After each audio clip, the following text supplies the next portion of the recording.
ہر قسم بیماریوں سے نجات کا وظیفہ، ایسا حیرت انگیز وظیفہ کہ امراض پر پڑھتے ہی انشاءاللہ ختم ہوگی۔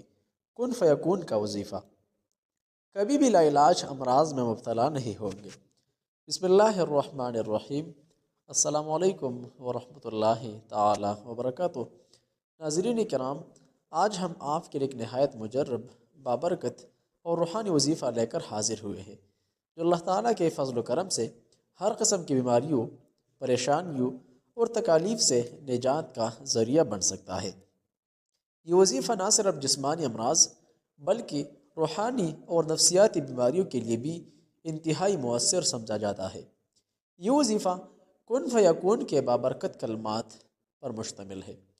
کن فیکون اللہ تعالیٰ کا وہ عظیم الشان حکم ہے جس کے معنی ہے ہو جا تو ہو جاتا ہے۔ یہ وہ الفاظ ہے جن کے ذریعے اللہ تعالیٰ کائنات کی ہر چیز کو وجود بخشتا ہے۔ جب اللہ تعالیٰ فرماتا ہے کن تو فوراً فیکون، یعنی وہ چیز وجود میں آ جاتی ہے۔ یہی وہ طاقت ہے جو ہر مشکل کو آسان، ہر بیماری کو ختم اور ہر ناممکن کو ممکن بنا سکتی ہے۔ محترم ناظرین، بہن بھائیوں، ہمیں یہ بات ہمیشہ یاد رکھنی چاہیے کہ شفا صرف اور صرف اللہ تعالیٰ کے ہاتھ میں ہے۔ دوا بھی اسی کی مرضی سے اثر کرتی ہے اور وظیفہ بھی اسی کے حکم سے کارگر ہوتا ہے۔ اس لیے اس وظیفے کو کرتے وقت کامل یقین، اخلاص اور اللہ تعالیٰ پر بھروسہ رکھنا بے حد ضروری ہے۔ اب آئیے ہم آپ کو اس وظیفے کا مکمل طریقہ بتاتے ہیں۔ محترم ناظرین، بہن بھائیوں، سب سے پہلے ایک صاف اور پاک پانی کا گلاس یا بوتل لے لیں۔ بہتر یہ ہے کہ پانی تازہ ہو اور آپ وضو کی حالت میں ہو۔ اگر وضو نہ بھی ہو تو دل کی پاکیزگی اور نیت کی سچائی ضروری ہے۔ اس کے بعد سب سے پہلے ایک مرتبہ سورۃ الفاتحہ پڑھیں۔ سورۃ الفاتحہ کو ام القرآن کہا جاتا ہے اور اس میں شفا کی بے شمار برکتیں موجود ہیں۔ پھر 3 مرتبہ سورہ اخلاص پڑھیں۔ اس کے بعد سورہ اخلاص توحید کا بیان ہے اور اللہ تعالیٰ کی وحدانیت کو ظاہر کرتی ہے، جو روحانی طاقت کا ایک اہم ذریعہ ہے۔ اس کے بعد 100 مرتبہ کن فیکون پڑھیں۔ ہر مرتبہ پڑھتے وقت دل میں یہ یقین رکھے کہ اللہ تعالیٰ کی قدرت سے یہ بیماری ختم ہو رہی ہے اور شفا نازل ہو رہی ہے۔ محترم ناظرین، بہن بھائیوں، جب آپ 100 مرتبہ کن فیکون پڑھ لیں تو اس پر پانی دم کریں، یعنی ہلکے سے پھونک مار دے۔ اس کے بعد اب یہ پانی مریض کو پلائیے۔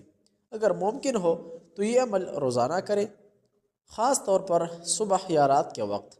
انشاءاللہ العزیز چند ہی دنوں میں اس کے اثرات ظاہر ہونا شروع ہو جائیں گے۔ ناظرین کرام، بہن بھائیوں، اس وظیفے کے ساتھ کچھ اہم باتوں کا خیال رکھنا بھی ضروری ہے۔ سب سے پہلی بات، یقین کامل ہونا چاہیے۔ اگر دل میں شک ہوگا تو اثر کم ہو سکتا ہے۔ اللہ تعالیٰ فرماتا ہے کہ میں اپنے بندے کے گمان کے مطابق ہوں، لہٰذا اچھا گمان رکھے تو اچھا فیصلہ آئیں گے۔ دوسری بات، یہ وظیفہ دوا کا متبادل نہیں بلکہ ایک روحانی سہارا ہے۔ اگر کوئی مریض ہے تو وہ اپنی دوا جاری رکھے اور اس کے ساتھ ساتھ یہ وظیفہ بھی کرے۔ تیسری بات، اس عمل کو باقاعدگی سے کرے۔ 1 دن یا 2 دن کرنے سے فوراً نتیجہ نہ ملے تو مایوس نہ ہو بلکہ صبر اور استقامت کے ساتھ جاری رکھے۔ چوتھی بات، اس وظیفے کو کرتے وقت درود شریف پڑھنا بھی بہتر ہے، لہٰذا اگر ممکن ہو تو شروع اور آخر میں ایک مرتبہ درود شریف ضرور پڑھیں۔ ناظرین کرام، بہن بھائیوں، یہ وظیفہ خاص طور پر ان لوگوں کے لیے بہت مفید ہے جو لمبے عرصے سے بیماری میں مبتلا ہے یا جنہیں ڈاکٹروں نے لا علاج قرار دیا ہے۔ اللہ تعالیٰ کے لیے کوئی چیز ناممکن نہیں، وہ چاہے تو پل بھر بھی شفا عطا فرما دے۔ یاد رکھیے، اصل شفا دینے والا اللہ ہے اور کن فیکون اس کی قدرت کا مظہر ہے۔ جب ہم اس کے نام اور اس کے کلمات کو یقین کے ساتھ پڑھتے ہیں تو وہ ہماری دعا کو ضرور قبول فرماتا ہے۔ آخر میں ہم اللہ تعالیٰ سے دعا کرتے ہیں کہ وہ تمام بیماروں کو کامل شفا عطا فرمائیے، ہر پریشان حال کو سکون دے اور ہم سب کو اپنے ذکر کی توفیق عطا فرمائیے۔ اگر آپ کو یہ وظیفہ پسند آئے اور آپ کو فائدہ ہو تو اس ویڈیو کو ضرور شیئر کریں تاکہ زیادہ سے زیادہ لوگ اس سے مستفید ہو سکے۔ جہاں بھی رہے خوش رہے سلامت رہے، کمنٹ میں ضرور ماشاءاللہ لکھ کر ویڈیو کو لائک کیجیے۔ السلام علیکم ورحمۃ اللہ تعالی وبرکاتہ۔